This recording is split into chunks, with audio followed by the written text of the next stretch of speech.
Data centre మర్చిపోతాం. అదాని గురించి మాట్లాడదు. ఏందా ఈ అదాని ఎవరు? పోనీ ఇతనేమన్నా ఉద్యోగం ఇస్తాడేమో అదాని అంటే. ఈ అదాని ఆంధ్రప్రదేశ్ వీళ్ళిద్దరు మోడీ మేనియా ఎక్కువ ఆంధ్రప్రదేశ్లో. అదాని ఇప్పటికీ 17 ప్రాజెక్టులు చేస్తున్నాడు ఆంధ్రప్రదేశ్లో అదాని. ఇది చూడండి, సోలార్ పవర్ ప్రాజెక్టు కడప డిస్టిక్లో చేస్తున్నాడు. ఇది ఎంత 60,000 కోట్ల రూపాయల ప్రాజెక్టు కడపలో. Large scale solar power initiative 10 megawatts 50,000 కోట్ల రూపాయల ప్రాజెక్ట్ ఇది రాష్ట్ర వ్యాప్తంగా. ఇది renewable power expansion 15 GW gigawatts. అది ఆల్మోస్ట్ ఎంత 2023లో వాళ్ళు ఏదో ప్రాజెక్ట్ మొదలెట్టారు. Pedakota pumped storage project 1800 megawatts 10,000 కోట్ల రూపాయల ప్రాజెక్టు. ఇవన్నీ కూడా మన ఆంధ్రప్రదేశ్లో ఇప్పుడు అదాని చేస్తున్నటువంటిది. ఎందుకు ఇన్ని ప్రాజెక్టులు వచ్చినాయి ఆయనకంటే అదానికి ఆంధ్రప్రదేశ్కి మోడీ గారికి ఉన్నటువంటి సంబంధం, ఆ యొక్క రిలేషన్స్ అలా ఉన్నాయి. మొత్తం ప్రాజెక్టులు మొత్తం ఆయనకే పోయినాయి. యగాంటి PSP కొలాబరేషన్ 1950 మెగావాట్స్ కర్నూలు డిస్టిక్లో. ఇది బొమ్మనపల్లి నేనా నుటాల కరెక్ట్ ఏదో ఉంది, నేనా నుటాల కడప డిస్టిక్ట్ అట. అక్కడేదో ప్రాజెక్ట్ రన్ అవుతుందంట. సోమశిల 5,500 కోట్ల ప్రాజెక్టు. చిత్రావతి 3,000 కోట్ల ప్రాజెక్టు. అనంతపూర్ 4,800 కోట్ల ప్రాజెక్టు. కురుకుట్టి PSPH క్యాన్సిల్ అయిందంట, అది 7,200 కోట్ల రూపాయల ప్రాజెక్టు. ఇవన్నీ కూడా అదాని ప్రాజెక్టులు. ఆంధ్రప్రదేశ్ అదానికి ఇచ్చిన ప్రాజెక్టులు ఇవన్నీ. కర్రీవాలస PSHP project, Google AI data centre. ఇప్పుడు దీని గురించి మాట్లాడుతున్నాం, మనం ఆల్రెడీ మాట్లాడడం అయిపోయింది. స్టాండ్ అలోన్ డేటా సెంటర్ కూడా కడుతున్నారంటే అదే విశాఖపట్నంలో గూగుల్తో సంబంధం లేకుండా స్టాండ్ అలోన్ డేటా సెంటర్ కూడా 2023లో ఒకటి చేసుకున్నారు, అగ్రిమెంట్ చేసుకున్నారు. మరి అది ముందుకు తీసుకెళ్తారా లేదా అని చంద్రబాబు నాయుడు గారి మీద ఉంది. Krishnapatnam port expansion, Gangavaram port expansion, 2 కొత్త సిమెంట్ ప్లాంట్లు, ఒకటి కర్నూలులో, ఒకటి కడప నంద్యాలలో. ఇన్ని ప్రాజెక్టులు, 17 ప్రాజెక్టులు మన ఆంధ్రప్రదేశ్ అదాని గారు మోడీ గారి యొక్క నేతృత్వంలో ఇన్ని ప్రాజెక్టులు అదాని గారికి ఇచ్చారు. సరేనండి, అదాని గారికి ఇచ్చారు, ఆయన మనకు ఉద్యోగాలు ఇస్తారు కదా అని అంటే ఎవరికి ఉద్యోగాలు ఇస్తారనేది కూడా మీకు చెప్తున్నా చూడండి. ఇది ఫండమెంటల్గా అదాని గ్రూపులో రిజర్వేషన్స్ అనేవి ఫాలో అవ్వరు. మనకి భారతదేశ రాజ్యాంగం ప్రకారం article 16 of the Indian constitution reservations అనేవి SC ST BCలకి అప్లికబుల్గా గవర్నమెంట్కి ఉద్యోగాలు ఇవ్వాలి. కానీ అదాని గవర్నమెంట్ కంపెనీ కాదు కదా, కాబట్టి ఆయన ఉద్యోగం ఇవ్వడు. ఆయన బీజేపీ మోడీ గారితో క్లోజ్గా ఉన్నారు. వాళ్ళు ఎలాగూ క్యాపిటలిస్టు, రిజర్వేషన్స్కి వ్యతిరేకమని చెప్తున్నారు వాళ్ళు. ఓకే, రిజర్వేషన్స్ స్లోగా ప్రైవేటైజేషన్ చేస్తున్నారని ఎలిగేషన్స్ ఉన్నాయి ఆ యొక్క బీజేపీకి సంబంధించిన గ్రూప్ మీద. కాబట్టి అదాని గ్రూప్లో రిజర్వేషన్స్ ఉంటాయనేది ఇంకా అది కళ, అది ఛాన్సే లేదు అదాని గ్రూప్లో రిజర్వేషన్స్ ఉంటాయనేది. కానీ ఈ నాగ్డార్ అని ఒక కంపెనీ అంటారు, ఒక సంస్థ ఉంది.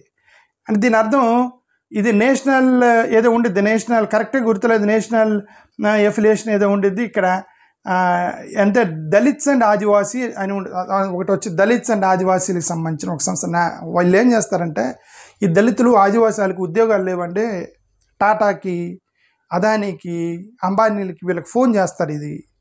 ఈ సంస్థలు ఫోన్ చేసి, సార్ కొద్దిగా మా వాళ్ళకి కూడా ఉద్యోగాలు ఇవ్వండి, అందరు మీరు మీ వాళ్ళని పెట్టుకుంటున్నారు, కొద్దిగా మా వాళ్ళకి కూడా ఉద్యోగాలు ఇవ్వండి, వాళ్ళని మీ స్కిల్డ్ ఫోర్స్లో పెట్టుకోండి అని చెప్పి వీళ్ళని అడుగుతూ ఉంటారు. వీళ్ళు మీకు ఆ సంస్థ ఉందని కూడా మీకు తెలియదు, మీకోసం పనిచేస్తుంది అది.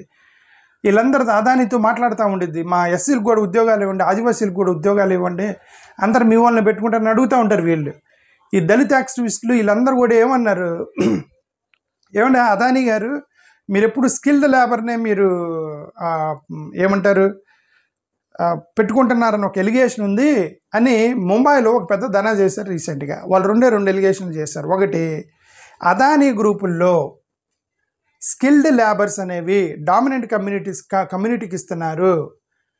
ఓకే, అన్స్కిల్డ్ జాబులు మొత్తం కింద లోయర్ జాబులు మొత్తం SC ST BCలకి ఇస్తున్నారు అని చెప్పి ధర్నా చేశారు వీళ్ళు రీసెంట్గా ముంబైలో. ఏది వీళ్ళ NACDOR యొక్క సంస్థ, దళిత్ ఏజెన్సీ, ఈ 2 కలిపి చేసినటువంటి ఒక ఎలిగేషన్. అది డామినెంట్ సొసైటీకే మీరు ఉద్యోగాలు ఇస్తున్నారు స్కిల్డ్, ఈ యొక్క SC ST BCలు మొత్తం కూడా లోయర్ జాబులకి ఇస్తున్నారు అని చెప్పి. రెండోది, ల్యాండ్ అలాట్మెంట్ బెనిఫిట్స్ అనేవి జనరల్గా ఇప్పుడు అదానితో వచ్చిన మేజర్గా ఎలిగేషన్స్ అంటే ల్యాండ్ వేల ఎకరాల ల్యాండ్లు ఇస్తూ ఉంటారు వీళ్ళకి. కంపెనీలకు భూములు ఇవ్వాలి కదా వాళ్ళు. ఇప్పుడు ఆ కంపెనీ భూమి ఇచ్చినప్పుడు వాళ్ళు కంపెన్సేషన్ ఇస్తారు. కంపెన్సేషన్ ఇప్పుడు ఒక 1000 ఎకరాల పంట పొలం ఉందనుకోండి. ఈ 1000 ఎకరాల పంట పొలానికి ఇప్పుడు అమరావతి ఎగ్జాంపుల్ తీసుకుని, అమరావతి భూమి ఉంది. అమరావతికి కంపెన్సేషన్ ఇచ్చారు. కంపెన్సేషన్ ఇప్పుడు ఎవరికి ఇచ్చారు? ఆ 1000 ఎకరాల భూమి మీద 60,000 ఎకరాలు అమరావతికి కలెక్ట్ చేశారు. 60,000 ఎకరాల్లో ఎంతమంది కూలీలు పనిచేశారు? 60,000 ఎకరాల్లో కూలీలు ఎంతమంది పనిచేశారు? వాళ్ళందరికీ ఉద్యోగాలు పోయినాయి ఇప్పుడు అమరావతిలో. బట్ ఈ 60,000 ఎకరాలు ఇచ్చిన వాళ్ళకి మాత్రం కంపెన్సేషన్ వచ్చింది. అంటే ల్యాండ్ ఓనర్ కంపెన్సేషన్ వచ్చింది. దాని మీద బతుకుతున్నటువంటి ఎస్సీ ఎస్టీ బీసీలకి ఎలాంటి కంపెన్సేషన్ లేదు. వాళ్ళందరూ అసలు ఉద్యోగాలు లేక రోడ్డున పడ్డారు. ఇప్పుడు అదానితో వచ్చిన సమస్య, దళితులు వీళ్ళందరూ గొడవ చేసేది ఏంటంటే, నువ్వు ఇట్లా ల్యాండ్లు తీసుకుంటున్నావు కరెక్టే, పంట పొలాలు తీసుకున్నారు కరెక్టే, రేపొద్దున ఆ పంట పొలాల్లో పంట వేస్తేనే మాకు కూలి దొరికిద్ది, నువ్వు వాళ్ళకి మాత్రమే కంపెన్సేషన్ ఇస్తున్నాము, ఆ యొక్క పంట పొలం మీద ఆధారపడ్డ కూలీలు, కలుపులు తీసేవాళ్ళు, కోతలు తీసేవాళ్ళు, వాళ్ళకి నువ్వే కంపెన్సేషన్ ఇవ్వట్లేదు, వాళ్ళ పరిస్థితి ఏంటని గొడవ చేశారు. ఇది ఒకటి గొడవ చేసింది. Okay, Adani is hiring more skill roles in green energy. Skilled labourers మొత్తం కూడా డామినెంట్ కమ్యూనిటీ వాళ్ళు ఎక్కువ మంది ఉన్నారని చెప్పేసి ఒక గొడవ. అదాని యాక్చువల్గా బనియా అంటే వైశ్య కాస్ట్కి సంబంధించినటువంటి, బనియా అంటే వైశ్య, అప్రాక్సిమేట్గా అదే క్యాస్ట్కి సంబంధించిన ఒక క్యాస్ట్కి సంబంధించిన వ్యక్తి. కాబట్టి అక్కడి నుంచి వైశ్య ప్లస్ పైన ఉన్నటువంటి బ్రాహ్మిన్స్, ఈ 2 కులాల వాళ్ళని ఎక్కువగా వాళ్ళని హైర్ చేస్తున్నాడు అని చెప్పేసి ఎవరు మీడియా ఎనాలిసిస్ అంటే మీడియా ఎనాలిసిస్ వాళ్ళు ఎక్కడో కూర్చొని మీడియా ఛానల్లో మాట్లాడుతున్నారని చెప్పి ఒక సమాచారం. ఓకే, ఈ ఎంప్లాయీస్ గ్లాస్ డోర్ అనేటువంటి ఒక ఇది అజీం ప్రేమ్జీ యూనివర్సిటీ వాళ్ళు చెప్పారు. అజీం ప్రేమ్జీ యూనివర్సిటీ వాళ్ళు upper caste dominance leadership, corporate leadership మొత్తం కూడా అజీం ప్రేమ్జీ చేసినటువంటి రీసెంట్ సర్వేలో చెప్పారు అప్పర్ క్యాస్ట్ డామినెన్స్ ఉంది కార్పొరేట్ లీడర్షిప్లో అని. ఈ యొక్క ఎంప్లాయీ రివ్యూస్ అని గ్లాస్ డోరు, యాంబిషన్ బాక్స్ లాంటి కొన్ని రివ్యూలు ఇచ్చే కంపెనీలు ఉంటాయి కదా, ఈ రివ్యూలు ఇచ్చే కంపెనీల్లో వీళ్ళకి అసలు ప్రమోషన్స్ లేవు అని చెప్పి వాళ్ళు రివ్యూలు ఇస్తున్నారు. అంటే అర్థం ఏంటి? ప్రమోషన్ లేవు అంటే అర్థం ఏంటి? ఇప్పుడు ఫర్ ఎగ్జాంపుల్ ఇప్పుడు ఇదే ఇక్కడ చెప్పిన వీళ్ళు ఎవరో చెప్పారు, ఎవరో ఒక అతను కూర్చొని ఆయన బనియా కులస్తారు కాబట్టి అందరు బనియా వాళ్ళకి పైన టాప్ పొజిషన్లో పెడుతున్నాడు, సీఈఓలుగా, ఎగ్జిక్యూటివ్లుగా, మిగతా వాళ్ళకి చిన్న జాబులు ఇస్తున్నాడు అనుకోండి, బట్ ప్రమోషన్స్ లేవు అంటే అర్థం ఎవడో ఒక ఆఫీస్ బాయ్గా పనిచేస్తే వాడు చచ్చిపోయేంత వరకు ఆఫీస్ బాయ్గా పనిచేయాల్సింది. ఇప్పుడు ఆఫీస్ బాయ్ని ఎవరు పెడుతున్నారు? ఎస్సీ ఎస్టీని పెడుతున్నారు ఆఫీస్ బాయ్లుగా. ఆ టాప్ పొజిషన్లో ఎగ్జిక్యూటివ్ లెవెల్లో మేనేజింగ్ డైరెక్టర్ పొజిషన్లో ఏ బనియా కాస్ట్ అతను పెట్టాడు అనుకోండి, ఇక ప్రమోషన్స్ అనేవి డిస్కరేజ్ చేస్తున్నారు ప్రైవేట్ ఆర్గనైజేషన్స్లో. అంటే అర్థం నువ్వు ఎక్కడ జాయిన్ అయ్యే ఓ ఎంట్రీ లెవెల్లో నువ్వు చచ్చిపోయేంత వరకు అదే ఎంట్రీ లెవెల్లో ఉన్నట్టు లెక్క. అంటే ఇంక ఎస్సీ ఎస్టీ బీసీలు అందరూ లోయర్ కులాలే చేయాలి, ఆ పొజిషన్లో ఉన్న వాళ్ళ కులస్తులే, ఇంక ఇది మనువాదమేగా. ఓకే, కైండ్ ఆఫ్ ఏమంటారు వర్ణ వ్యవస్థ, కైండ్ ఆఫ్ వర్ణ వ్యవస్థ అని ఎలిగేషన్స్ ఇవన్నీ. బట్ వీళ్ళు రిజెక్ట్ చేశారు దాన్ని, అవన్నీ తప్పు, మేము అదేం చేయట్లేదని వీళ్ళు అన్నారు. రాహుల్ గాంధీ క్రోనీ క్యాపిటలిజం అని ఒక పెద్ద ఎలిగేషన్ చేశాడు ఇతను, ఇది క్రోనీ క్యాపిటల్ అని చేస్తున్నాడు, అదానికి సంబంధించినటువంటి గ్రూపులు అని చెప్పేసి ఒక ఎలిగేషన్ చేశాడు రాహుల్ గాంధీ. ఓకే, ఇక్కడ ఒక అదాని కెరీర్ పేజ్ అని, ఇది ఎన్ని ఎలిగేషన్స్ వస్తున్నాయని అదాని కెరీర్ పేజ్ అని చెప్పి ఒక కెరీర్ పేజ్ అంటే ఒక అదాని అనే వెబ్సైట్లో కెరీర్ అని ఒక పేజ్ ఉంటుంది కదా, ఆ పేజ్లో ఇది రాశారు. వాళ్ళు ఏమని రాశారు చూడండి, ఇక్కడ అదానీస్ కెరీర్ వాళ్ళు ఏం రాశారు, diversity and inclusion through training and equal opportunity statements but without caste specific metrics. అంటే ఏంటి అర్థం? Through training and equal opportunity అని వాళ్ళు రాశారు, కానీ క్యాస్ట్ మెట్రిక్స్ని స్పెసిఫై చేయలే. వాళ్ళు ఏమన్నారు, ఇదంతా వీళ్ళంతా పైన డామినెంట్ కులాలకు ఉద్యోగాలు ఇస్తున్నారని చెప్పి గొడవ చేస్తున్నారు. రాహుల్ గాంధీ క్రోనీ క్యాపిటలిజం అంటున్నాడు, ఎస్సీ ఎస్టీ బీసీలకు ఉద్యోగం ఇవ్వట్లేదు అంటున్నాడు, ఎందుకు వచ్చిన గొడవ అని చెప్పి అతని వెబ్సైట్లో ఒక పేజ్ పెట్టాడు, కెరీర్ పేజ్లో ఒకటి రాశాడు. ఏం రాశాడు ఇక్కడ? ట్రైనింగ్ ఇచ్చి అందరికీ ఈక్వల్ ఆపర్చునిటీస్ ఇస్తాము అని చెప్పాడు, కానీ క్యాస్ట్ అనేది మెన్షన్ చేయాలి. క్యాస్ట్ మెన్షన్ చేయకుండా నువ్వు ఎవరికి ట్రైనింగ్ ఇస్తావు, ఎవరికి ఇస్తావు? నువ్వు ఎస్సీ ఎస్టీ బీసీ ఇదిగోండి గవర్నమెంట్ రిజర్వేషన్లు ఎస్సీలకి 15%, బీసీలకి 27%, ఎస్టీలకి 7% అని అంటే వాడు రేపు పొద్దున్న సర్టిఫికేట్ పెట్టుకుని పోతాడు, ఏమండి అదాని గారు నువ్వు వెబ్సైట్లో పెట్టావు 15% రిజర్వేషన్ ఇస్తానని నాకు ఇవన్నీ అడుగుతాడు. నువ్వు క్యాస్ట్ మెన్షన్ చేయకుండా ఈక్వల్ ఆపర్చునిటీ, సోషల్ జస్టిస్ ఊరికి ఒక పేరు రాస్తే ఏ బేస్ మీద సోషల్ జస్టిస్, ఏ పేరు మీద ఏ బేస్ మీద నువ్వు వాళ్ళకి ఈక్వల్ ఆపర్చునిటీ ఇస్తావు మెన్షన్ చేయాలి కదా అక్కడ. ఓకే, మెన్షన్ చేయాలి. చాలా తెలివిగా వీళ్ళు దాన్ని మెన్షన్ చేశారనేది ఒకటి అర్థమైంది. ఓకే, ఇక్కడ ఒక సంస్థ చెప్పింది ఏంటంటే ఇప్పుడు టాటా గ్రూప్ వాళ్ళు ఉన్నారు. టాటా గ్రూప్ వాళ్ళు రీసెంట్గా ఒక ప్రెస్ మీట్ పెట్టి చెప్పారు, ఇదిగండి ఈ గొడవంతా వస్తుంది కాబట్టి వాలంటీర్గా, రిజర్వేషన్ సిస్టమ్ ఏం లేదు, టాటా గ్రూప్లో కూడా రిజర్వేషన్ సిస్టమ్ లేదు, కానీ వాళ్ళు వాలంటీర్గా వీళ్ళకి కూడా అవకాశం ఇవ్వాలని మొత్తం డేటా తీసుకొని 10 to 15% మధ్యలో ఎస్సీలు కూడా ఉండేటట్టు చూడండి అని చెప్పేసి వాళ్ళ రిక్రూట్మెంట్ స్టాఫ్కి చెప్పి 10 to 15% మేము ఎస్సీలని హైర్ చేసాము అని చెప్పి టాటా గ్రూప్ వాళ్ళు డైరెక్ట్గా చెప్పారు ప్రెస్ మీట్ పెట్టి. ఈ పని అదాని చేయలేదు, ఎందుకంటే అదాని గ్రూపులో ఆ టాప్ లెవెల్ పొజిషన్లో ఎస్సీ ఎస్టీలు లేరు 100%. ఎన్ఎస్ఎస్ఓ సర్వే అని ఒకటి ఏం చెప్పిందంటే రీసెంట్గా అప్పర్ క్యాస్ట్కి సంబంధించిన వాళ్ళు 20 to 30% పాపులేషన్, 60 to 70% కార్పొరేట్ జాబుల్లో, అంటే 70% కార్పొరేట్ జాబుల్లో 20% అప్పర్ క్యాస్ట్ వాళ్ళు ఉన్నారు. ఓకే, ఎస్సీ ఎస్టీ బీసీలు ఎవరైతే ఉన్నారో వీళ్ళు కేవలం 20% ఉద్యోగాలు వాళ్ళ చేతిలో ఉన్నాయట. ఎస్సీ ఎస్టీ బీసీలు ఏమో 20%, 3 కలిపి 80% జనాభా ఉంటారు, వీళ్ళు 20% ఉంటారు, 70% వీళ్ళ ఉద్యోగాలు ఉన్నాయట వీళ్ళ చేతిలో అని ఎవరు చెప్పారు? ఎన్ఎస్ఎస్ఓ సర్వే చెప్పింది. ఇది చూడండి, యానెక్డోటల్ యాక్టివిస్ట్ రిపోర్ట్ 2023-2025. ఈ ధరావి ఒడిశా మైనింగ్ దగ్గర కొన్ని దళిత సంఘాలు గొడవ చేసి వాళ్ళు ఏం చెప్పారు, 50% ఎస్సీ ఎస్టీలని అదానికి సంబంధించిన స్కిల్డ్ రోల్స్లో మీరు పెట్టుకోవాలి, మీరు పెట్టుకోవట్లేదు, అందరిని కూడా అన్స్కిల్డ్ లేబర్ పెడుతున్నారు.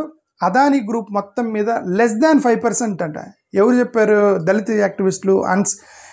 ఏమంటుందండి, ఎనెక్డోటల్ యాక్టివిస్ట్ రిపోర్ట్స్ వాళ్ళేం less than 5%. అదాని గ్రూప్ మొత్తం మీద స్కిల్డ్ ఫోర్స్లో ఉన్న ఎస్సీలు less than 5% అట అని వాళ్ళు చెప్పారంటే దానికి ప్రూఫ్ ఉండొచ్చు, ఉండకపోవచ్చు, but that's what they said. 2023 మీడియాలో ఎనాలిసిస్ ఏంది, బనియా డామినెన్స్ ఎక్కువైపోయింది అక్కడ అని చెప్పేసి ఎవరో ఒక అతను టీవీ ఛానల్లో కూర్చొని చెప్పాడని.